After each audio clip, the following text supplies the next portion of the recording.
دیکھیں میں تو کئی دفعہ اس کا برملا اظہار بھی کر چکا ہوں کہ عمران خان صاحب اور ان کی جماعت نے جتنی سختیاں برداشت کی اس صدی کے اندر تو کم از کم وہ انپیرللڈ ہے. دیکھیں نا جس دلیری سے انہوں نے جیل کاٹی، جو سختیاں انہوں نے برداشت کی، سارا خاندان ان کا سختیاں برداشت کر رہا ہے، ان کی زوجہ وہ بھی جیل میں ہے، ان کی بہنیں تکلیف میں ہے، ان کی پوری پارٹی تکلیف میں ہے، لیڈران کتنا عرصہ، شاہ محمود قریشی صاحب، اعجاز چودھری صاحب، چیمہ صاحب، یاسمین راشد صاحبہ، بڑی تکلیف، اور ہزاروں کے حساب سے کارکن. تو مقصد آج اگر ان کو بھی یہ ڈیل کی سیاست میں الجھا لیا جاتا ہے، ان کا قد بہت بڑا ہے اس سے. اب پاکستان کو، اور میرے نزدیک تو ان کے لیے یہ گفتگو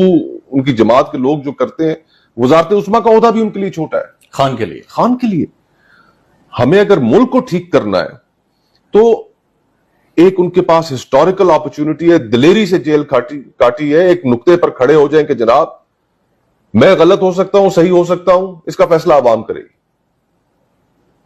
اپنے ووٹ کے ذریعے کرے گی، اور یہ عوام کا جو حق ہے میں اس کے لیے کھڑا ہوں، اور کوئی، یہ ساری چیزیں ملک کی ٹھیک ہو جانی ہے.